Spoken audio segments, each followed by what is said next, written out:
किसान साथियों नमस्कार। दोस्तों सोयाबीन की फसल अधिकतर जगह पे फ्लावरिंग स्टेज पे है और कुछ जगह पे तो मतलब फलियां भी आ चुकी है।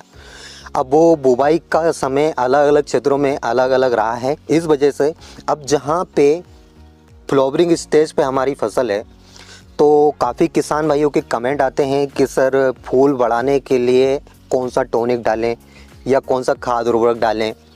और कुछ किसान भाइयों के कमेंट थे कि सर ग्रोथ कैसे बढ़ाएं। देखिए दोस्तों, इन दोनों चीज़ों के बारे में मैं आज की वीडियो में बताऊंगा, वो भी डिटेल में, कि यदि फ्लावरिंग स्टेज पे हमारी फसल है तो वहाँ पे फूल हम कैसे बढ़ा सकते हैं, कौन सा खाद उर्वरक हमको डालना है, कौन सा खाद उर्वरक हमको नहीं डालना है, इसके बारे में हम डिटेल में जानेंगे। इसके अलावा ग्रोथ कैसे बढ़ानी है उसके बारे में भी हम डिटेल में जानने वाले हैं। देखिए दोस्तों, फ्लावरिंग स्टेज पे ये यानी सबसे इम्पोर्टेंट स्टेज आप समझना सोयाबीन की फसल में, क्योंकि अभी तक हमने खर्च भी खूब किया है, मेहनत भी खूब की है, और यदि फ्लावरिंग स्टेज पे हम ध्यान नहीं देते तो नुकसान भी हमको सबसे ज़्यादा इसी स्टेज पे हो सकता है। आपको क्या ध्यान रखना है, कौन कौन से खाद उर्वरक डालने हैं, कीटनाशक का छिड़काव करना है या नहीं करना, खरपतवार नाशक दवाई डालना है या नहीं डालना, सारी जानकारी आज की वीडियो में हम डिटेल में जाने वाले हैं। लेकिन दोस्तों, वीडियो स्टार्ट करने से पहले एक छोटा सा निवेदन है, एक छोटी सी रिक्वेस्ट है। जो किसान भाई इस चैनल पे पहली बार आए हैं और अभी तक यदि चैनल को सब्सक्राइब नहीं किया है तो नीचे आपको लाल अक्षरों में सब्सक्राइब बटन दिख रहा होगा, दबा लीजिए, और साइड में बेल आइकन भी दिख रहा होगा, ताकि सोयाबीन से रिलेटेड जानकारी आपको समय समय पे मिल सके। तो चलिए दोस्तों, बिना समय गवाए वीडियो स्टार्ट। दोस्तों, यदि आप फूल बढ़ाने के लिए कोई दवाई सर्च कर रहे हैं या फिर कोई खाद और उर्वरक सर्च कर रहे हैं तो मैं आपको एक रियलिटी बता देता हूं। पहले हम बात कर लेते हैं, यदि ग्रोथ नहीं हो रही है सोयाबीन की फसल में तो उसके लिए आपको क्या करना है। इसके बाद मैं आपको बताऊंगा फूल आप कैसे बढ़ा सकते हो, नहीं बढ़ा सकते, उसके बारे में डिटेल में जानेंगे। पहले हम ग्रोथ के बारे में बात करेंगे। देखिए दोस्तों, अब ये सोयाबीन का पौधा है और इसमें ज़्यादा ग्रोथ हुई नहीं है, मतलब ग्रोथ एक हिसाब से ये बोल सकते हैं कि ना के बराबर इसमें ग्रोथ हुई है। अब उसका एक कारण है, हमने इसमें कुछ भी नहीं डाला। ना तो हमने इसमें नाइट्रोजन दिया है, ना इसमें फास्फोरस दिया है, और ना ही हमने इसमें पोटास दिया है। ये मतलब खुद की दम पे इतना बड़ा हुआ है। और ऐसा नहीं है, अभी ये हाइट और भी ले भी रहा है, मतलब फूल आ चुके हैं, लेकिन हम ये नहीं बोल सकते हैं कि इसमें हाइट रुक चुकी है या इसकी ग्रोथ अब नहीं होगी। यहाँ पे पत्तियाँ निकल रही है तो मतलब हाइट इसकी और होगी, और हाइट लेगा ये। लेकिन ये जितनी भी हाइट लिए है और जितने भी फूल इसमें आए हैं वो अपनी खुद की दम पे आए हैं। हमने इसमें कोई भी खाद उर्वरक नहीं दिया है, हालांकि ये स्ट्रॉन्ग है अभी। अब जहाँ पे हमारे किसान भाइयों की फसल फ्लावरिंग स्टेज पे है और हाइट कम है तो उस कंडीशन में क्या कर सकते हैं। देखिए दोस्तों, फ्लावरिंग स्टेज पे यदि है और हाइट कम है तो वहाँ पे आप कुछ डाल ही नहीं सकते, क्योंकि हाइट की यदि बात की जाए तो हाइट सिर्फ और सिर्फ नाइट्रोजन ही बढ़ाता है, और फ्लावरिंग स्टेज पे नाइट्रोजन देना सख्त मना है। क्योंकि यदि हम फ्लावरिंग स्टेज पे नाइट्रोजन देते हैं तो वहाँ पे जितने फूल आए हैं उनका नुकसान हम कर बैठेंगे। इसीलिए जो किसान भाई पूछते हैं कि एनपीके में हम 19-19 डाल दें या फिर और कुछ डाल दें जिससे हाइट बढ़ जाए, तो देखिए दोस्तों, नाइट्रोजन वाले उर्वरक तो आप बिल्कुल मत डालिए यदि आपकी फसल फ्लावरिंग स्टेज पे है। तो इससे पहले मतलब 30-35 दिन तक हम खाद उर्वरक दे सकते हैं नाइट्रोजन वाले या जो भी आपको देना है। पहली बात तो ये है कि खाद उर्वरक सोयाबीन की फसल में स्टार्टिंग में ही दिए जाते हैं, बुवाई करते समय या बुवाई से पूर्व। इसके बाद भी यदि हम नहीं दे पाते किसी भी कारणवश तो उसका जो सही समय है वो 25 से 30 दिन का है। 25 से 30 दिन तक आप खाद उर्वरक दे सकते हो। इसके बाद खाद उर्वरक मतलब ये है कि नाइट्रोजन तो आप दे नहीं सकते, फास्फोरस पोटास दे सकते हो।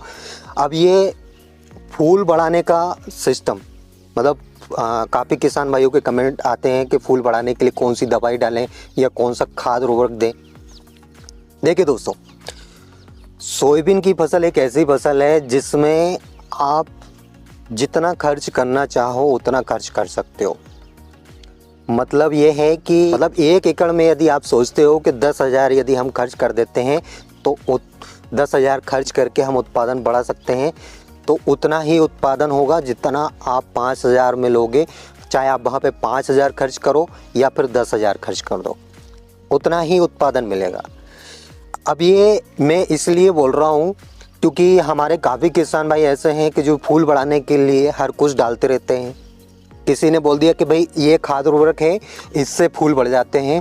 तो दोस्तों मैं आपको एक रियलिटी बता देता हूँ, ऐसा कोई खाद उर्वरक नहीं है मतलब फूल आने के बाद फूल बढ़ा सके, ऐसा कोई भी खाद उर्वरक नहीं है। ये सिर्फ मन धड़न कहानियाँ होती हैं, क्योंकि फ्लावरिंग स्टेज तक यदि पौधा अच्छा बना है, ब्रांचिंग अच्छी हुई है, तो वहाँ पे फूल भी अच्छे आएंगे और फल भी अच्छे लगेंगे।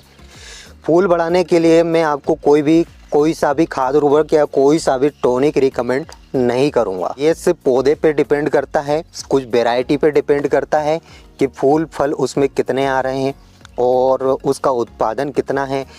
अब आप सोचते हो कि JS 95-60 में JS 21-72 जैसे फूल लगे, तो ऐसा संभव नहीं है दोस्तों। इसीलिए मैं बार बार हमारे किसान भाइयों से बोलता हूँ कि नई लेटेस्ट वैरायटी लगाएं, क्योंकि लेटेस्ट वैरायटी लगाने के बहुत सारे फ़ायदे हैं दोस्तों। अब ये फ्लावरिंग स्टेज पे कीटनाशक का छिड़काव करें या नहीं करें, देखिए दोस्तों ज़्यादा ही कीटों का प्रकोप है, मतलब उसी कंडीशन में कीटनाशक का छिड़काव करें। अदरवाइज़ दोस्तों इस बार कीटों का प्रकोप बहुत कम देखा है और रोग भी इस बार बहुत कम देखने को मिल रहे हैं सोयाबीन की फसल में। अब वो कुछ वैरायटी पे भी डिपेंड करता है कि आपने कौन सी वैरायटी लगाई है। यदि नई लेटेस्ट वैरायटी लगाई है तो उसमें रोग भी कम देखने को मिलेंगे और कीट का प्रकोप भी उसमें कम देखने को मिलेगा। हाइट भी कुछ वैरायटी पे डिपेंड करती है दोस्तों। जो वैरायटी आपने लगाई है वो अधिकतम हाइट कितनी ले सकता है, क्योंकि काफ़ी वैरायटी ऐसी है जो कम हाइट लेती है और काफ़ी वैरायटी ऐसी है जो अभी लेटेस्ट जितनी भी नई वैरायटी निकाली जा रही है वो अच्छी खासी हाइट ले लेती है। इसलिए मैं बार बार किसान भाइयों से बोलता हूँ कि न्यू लेटेस्ट वैरायटी लगाएं।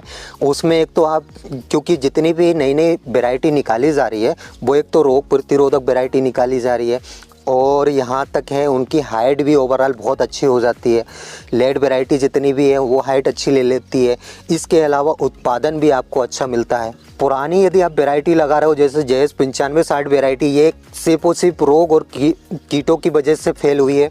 इसमें रोग और कीटों का प्रकोप ज़्यादा आने लगा, इस वजह से ये वैरायटी चली गई है। तो जहाँ तक हो सके नई वैरायटी लगाएं।